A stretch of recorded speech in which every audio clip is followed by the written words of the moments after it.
बिस्मिल्लाहिर्रहमानिर्रहीम। BSc second organic chemistry और आज का हमारा जो टॉपिक है वो है introduction of alkyl halides. Alkyl halides को समझने से पहले हम जो हेट्रोअल्केन्स हैं उनको स्टडी करेंगे। हेट्रोअल्केन्स के बाद या हेलो अल्केन्स के बाद उसकी क्लासिफिकेशन पढ़ेंगे, लेकिन उससे पहले एक नॉर्मल फंक्शनल ग्रुप हम उसको डिफ़ाइन करेंगे। जब भी हम बात करते हैं फंक्शनल ग्रुप की, तो फंक्शनल ग्रुप से मुराद यहाँ पे कोई भी हम एक ऐसा मेंबर, ये एटम हो सकता है, ग्रुप ऑफ एटम हो सकता है, डबल बॉन्ड हो सकता है, ट्रिपल बॉन्ड हो सकता है, इन चार चीज़ों की मौजूदगी कंपाउंड को एक स्पेसिफिक प्रॉपर्टीज़ देती हैं। इसे हम फंक्शनल ग्रुप कहते हैं। इसका मतलब ये हुआ functional group could be any atom, group of atoms, it could B double bond और ट्रिपल बॉन्ड। इन चार चीज़ों में से एक चीज़ जो किसी भी कंपाउंड को स्पेसिफिक प्रॉपर्टीज़ दे, हम उसको फंक्शनल ग्रुप बोलेंगे। Functional group. और फंक्शनल ग्रुप हमेशा अल्काइल के साथ अटैच होके एक ख़ास किस्म की प्रॉपर्टीज़ वो अल्काइल पोर्शन को देगा।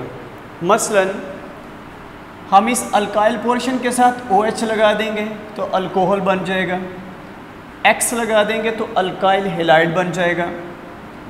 हम इसके साथ ये वाला फॉर्माइल ग्रुप लगा देंगे तो एल्डिहाइड बन जाता है। हम एसाइल ग्रुप लगा देंगे तो कीटोन बन जाता है। हम NH2 लगा देंगे तो एमाइन बन जाता है। SH लगा दें थायोल्स बन जाते हैं। यानी अल्काइल ग्रुप के साथ जो फंक्शनल ग्रुप की अटैचमेंट है वो कैरेक्टरिस्टिक प्रॉपर्टीज़ देती है उस अल्काइल ग्रुप को, यानी उस पूरे कंपाउंड को। सो अल्काइल ग्रुप को समझने के लिए हमें ये देखना होगा कि जब भी हम अल्केन में से एक हाइड्रोजन को निकाल देंगे, एब्स्ट्रैक्ट करेंगे एक हाइड्रोजन को from alkane, it will become an alkyl. मेरे पास एक अल्केन है RH, मैंने इसमें से एक हाइड्रोजन को माइनस किया तो मुझे अल्काइल मिलेगा।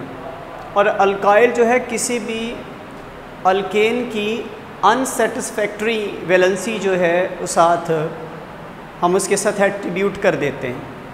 मतलब अगर कोई भी अल्केन है उसकी वैलेंसी फुलफिल्ड नहीं है, एक की कमी है, तो वो अल्काइल बन जाएगा।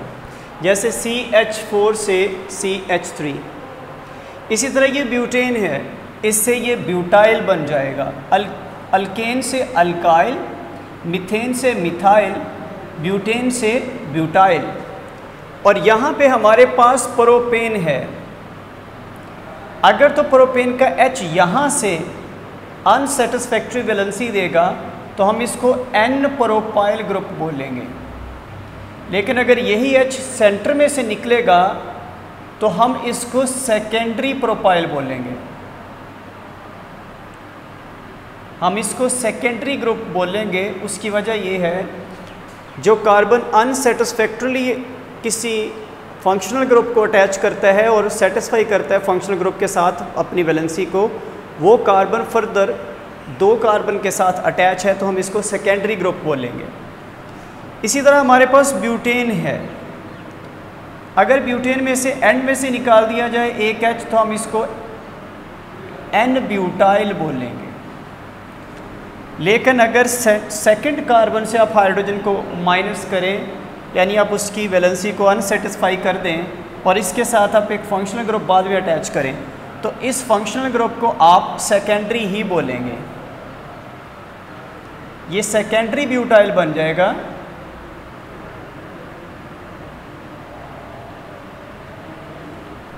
क्योंकि जिस फंक्शनल ग्रुप के साथ जो कार्बन अटैच है वो फर्दर दो कार्बन के साथ अटैच है, तो ये सेकेंडरी होगा।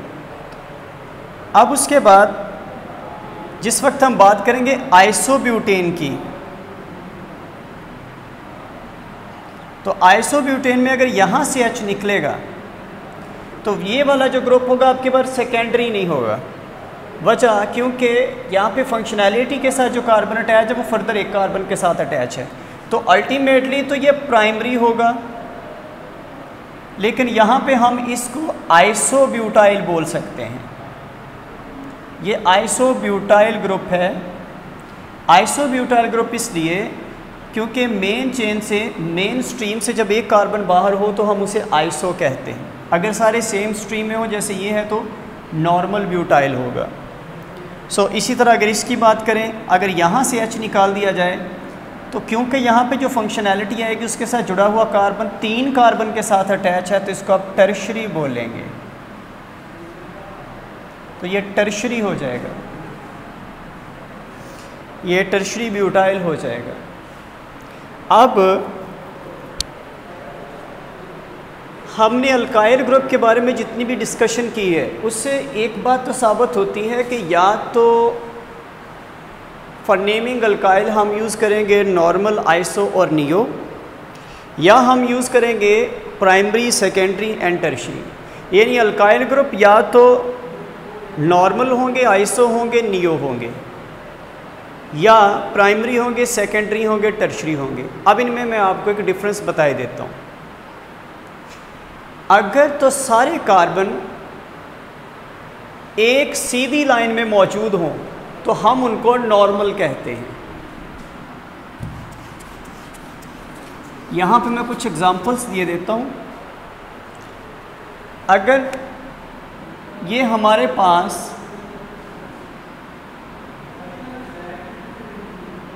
ये N ब्यूटाइल ग्रुप होगा, क्योंकि सब के सब एक सीधी चेन में है। अगर इनमें से एक कार्बन को भी बाहर निकाल दिया जाए मेन चेन से तो हम उसको, यानी इसको इस शेप में ले आए आप,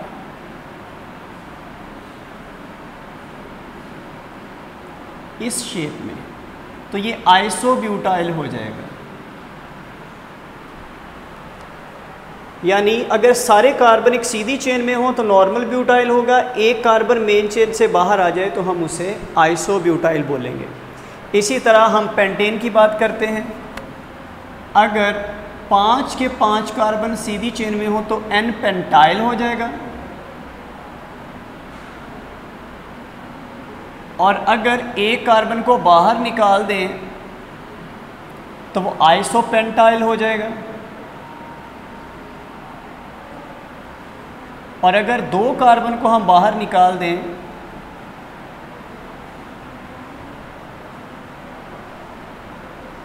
तो इसको हम नियोपेंटाइल बोलेंगे।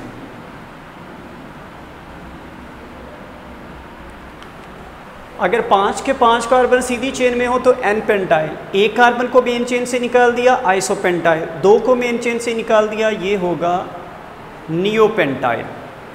अब इसी तरह मैं यहाँ पे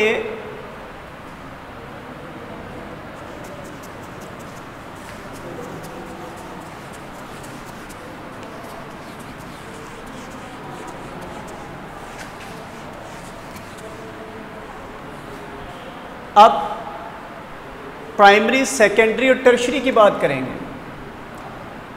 जो कार्बन हेलो ग्रुप के साथ अटैच हो या किसी भी फंक्शनैलिटी के साथ अटैच हो, वो फर्दर अगर एक कार्बन के साथ अटैच है तो हम इसको प्राइमरी बोलेंगे, तो ये वाला प्राइमरी पेंटाइल होगा। लेकिन अगर वो कार्बन जो किसी भी हेलो ग्रुप के साथ अटैच है वो फर्दर 2 कार्बन के साथ अटैच हो जाए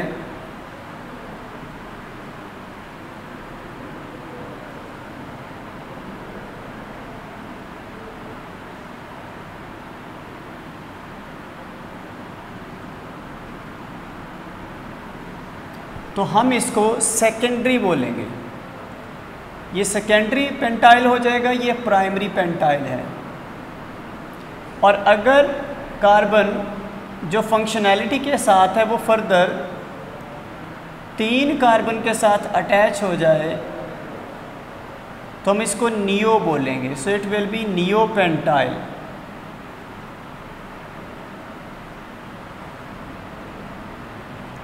ये मैंने डिफरेंस निकाल के दिखाया है नॉर्मल पेंटाइल आइसो और नियो में, sorry it will be tertiary,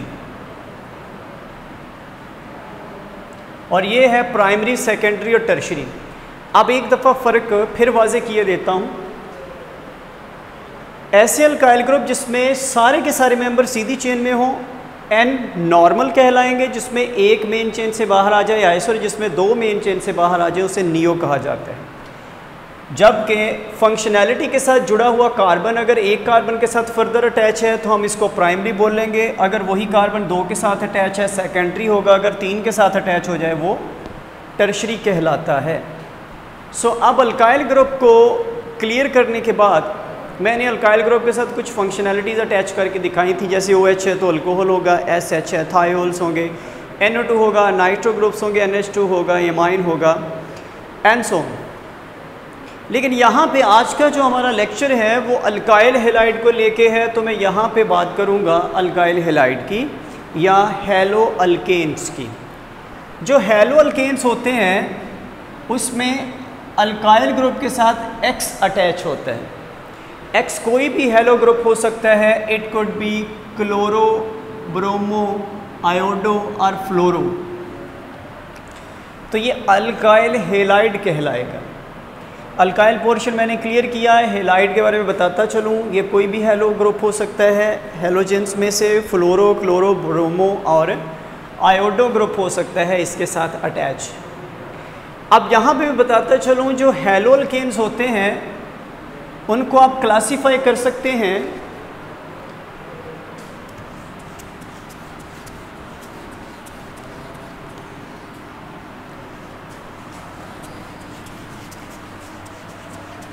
Halo alkanes can be classified as monohalo alkanes,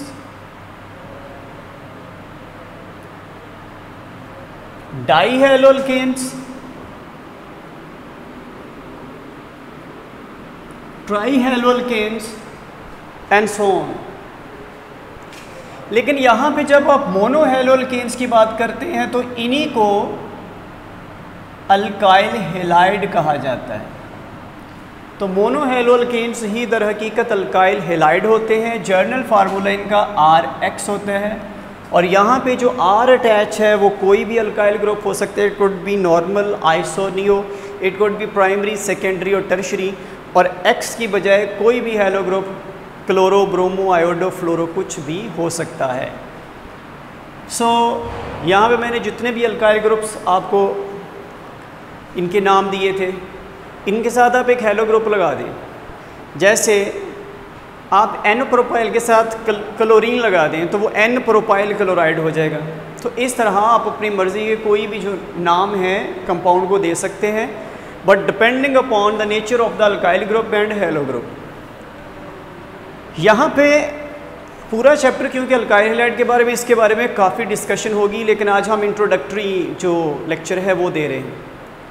तो जो अल्काइल हैलाइड्स होंगे इनकी नोमेनक्लेचर के बारे में या प्रिपरेशन के बारे में अगला लेक्चर होगा, लेकिन यहाँ पे जनरल बताता चलूँ मोनोहैलो अल्केन्स के बारे में और डाईहैलो अल्केन्स के बारे में। मैंने मोनोहैलो अल्केन के बारे में बताया जिसमें सिर्फ एक हैलाइड ग्रुप अटैच होता है पूरे कंपाउंड के अंदर। डाईहैलो अल्केन्स जो हैं, जब किसी भी कंपाउंड में अगर दो हैलो ग्रुप अटैच हो जाए तो हम डाईहैलो अल्केन्स कहते हैं। अब ये भी तीन तरह के होते हैं, ये जेमिनल हो सकते हैं, ये विसिनल हो सकते हैं, ये टर्मिनल हो सकते हैं। मसलन अगर दो हैलोजेंस एक ही कार्बन पे अटैच हों तो हम इनको जेमिनल बोलते हैं, और इनकी जो नाम देने के लिए जिसका जर्नल नेम जिसका हम बोलेंगे पॉलीडाइईन डाईहैलाइड्स, पॉलीडाइईन डाईहैलाइड्स। मसलन मेरे पास ये इथेन के साथ दो ब्रोमो अटैच हैं, सो ऐसे में हम इसे बोलेंगे एथाइलीन एथाइल डाईईन डाईब्रोमाइड। जैसे ये पोली की जगह एथाइल आ जाएगा, एथाइल डाईईन डाईब्रोमाइड। यानी जेमिनल के लिए जो जनरल नेम है वो पॉलीडाइईन डाईहैलाइड है। और अगर दो हैलोजन साथ साथ वाले एडजेसेंट कार्बन के साथ अटैच होने हम विसिनल हैलाइड्स बोलते हैं। और विसिनल हेलाइड्स के बारे में याद रखिए, इनका जो जर्नल नेम है वो पोलीईन डाई हेलाइड है। ऐसे ही बिल्कुल मिलता जुलता कंपाउंड है, लेकिन फ़र्क सिर्फ इतना कि यहाँ पे दोनों ब्रोमो एक कार्बन के साथ अटैच है, यहाँ पे एडजेसेंट कार्बन के साथ अटैच है। तो इसका नाम एथाइल डाईईन डाइब्रोमाइड था, इसका नाम होगा एथाइलीन डाइब्रोमाइड, क्योंकि यहाँ पे पोलीईन डाई हेलाइड, तो पोली की जगह एथ आ जाएगा, तो पोलीईन की जगह एथाइलीन, डाई हेलाइड की जगह डाइब्रोमाइड। तीसरी जो टाइप है डाईहेलोल्केन्स की, वो टर्मिनल है। अगर पहले और आखिरी कार्बन के साथ क्लोरीन अटैच हो, फ्लोरीन अटैच हो, ब्रोमीन अटैच हो या आयोडीन, यानी कोई भी हेलो ग्रुप अटैच हो, इनके लिए जर्नल नाम दिया जाता है पॉलीमेथाइलीन डाईहेलाइड। पोली का मतलब होगा नंबर ऑफ कार्बन्स, यहाँ पे 6 कार्बन्स इस चेन के अंदर मौजूद हैं, तो पोली की जगह हेक्सा आ जाएगा, हेक्सा मिथाइलीन डाई क्लोराइड।